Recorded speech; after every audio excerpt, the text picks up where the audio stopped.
Lights of a strange ocean liner sailing on a frozen sea. We crossed a barren desert. Lights appeared in the distance. They looked like the lights of a strange ocean liner sailing on a frozen sea.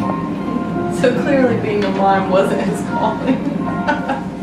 There, said the conductor, is the North Pole.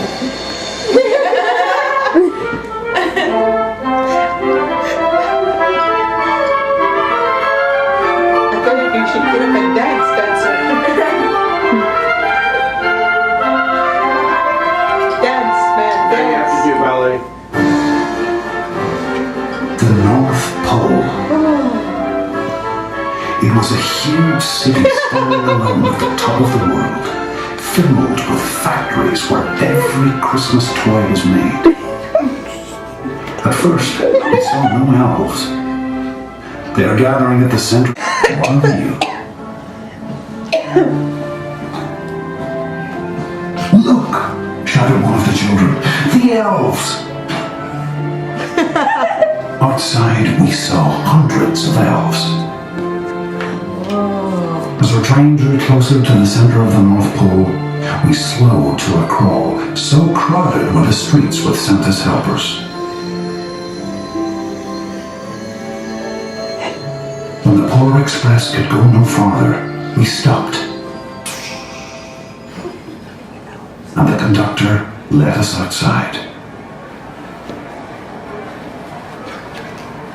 We pressed through the crowd to the edge of a large open circle. In front of us stood Santa's sleigh. The reindeer were excited. They pranced and paced, ringing the silver sleigh bells that hung from their harnesses. It was a magical sound like nothing I'd ever heard. Across the circle, the elves moved apart and Santa Claus appeared. The elves cheered wildly.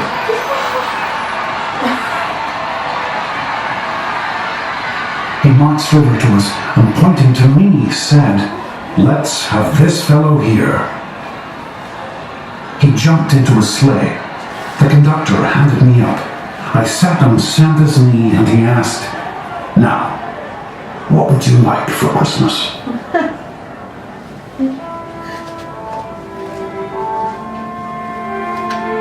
I knew that I could have any gift I could imagine. But the thing I wanted most for Christmas was not inside Santa's giant bag. What I wanted more than anything was one silver bell from Santa's sleigh. When I asked, Santa smiled. Then he gave me a hug and told an elf to cut a bell from the reindeer's horns. Get a bell. The elf tossed it up to Santa. He stood, holding the bell high above him, and called out, "The first gift of Christmas." Ring it.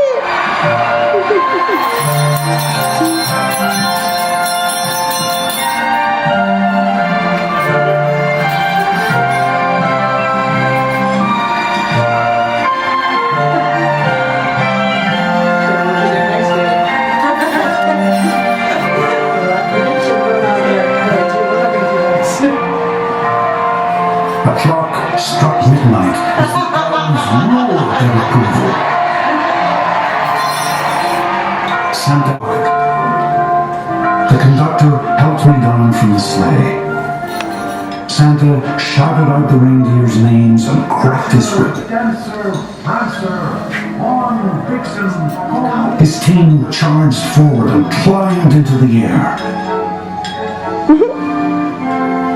Santa circled once above us, then disappeared in the cold, dark polar sky.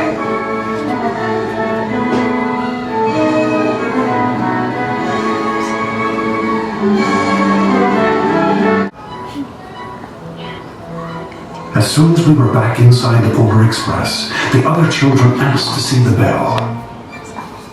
I reached reached into my pocket, but the only thing I felt was a hole.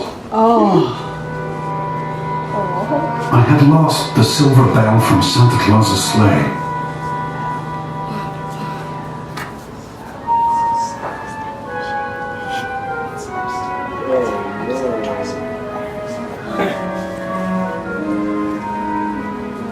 That's so sad.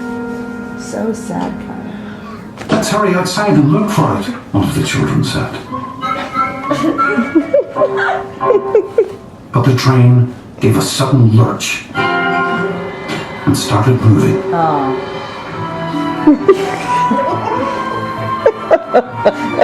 Like a comedy hour. We were on our way home.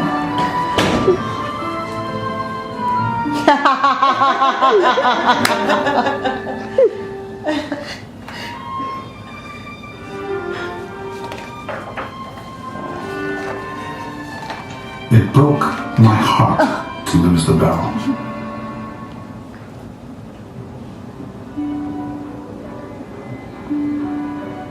When the train reached my house, I sadly left the other children. I stood at my doorway and waved goodbye. The conductor said something from the moving train, but I couldn't hear him. What? I yelled out. He cupped his hands around his mouth. Merry Christmas! The Polar Express let out a loud blast from its whistle and sped away.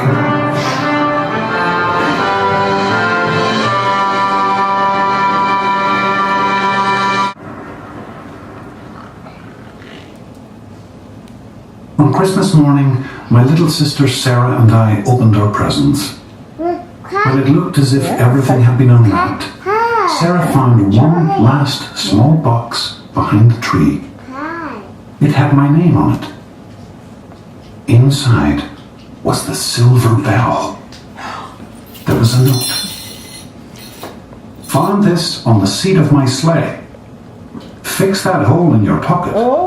Signed, Mr. C. Mr. C. I shook the bell. It made the most beautiful sound my sister and I had ever heard. But my mother said, "Oh, that's too bad." "Yes," said my father, "it's broken." And I'd shaken the bell. My parents had not heard a sound.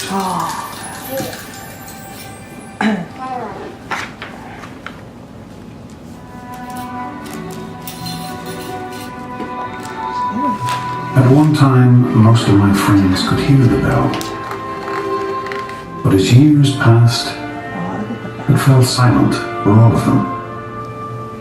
Even Sarah found one Christmas that she could no longer hear its sweet sound. Though I've grown old, the bell still rings for me, as it does for all who truly believe.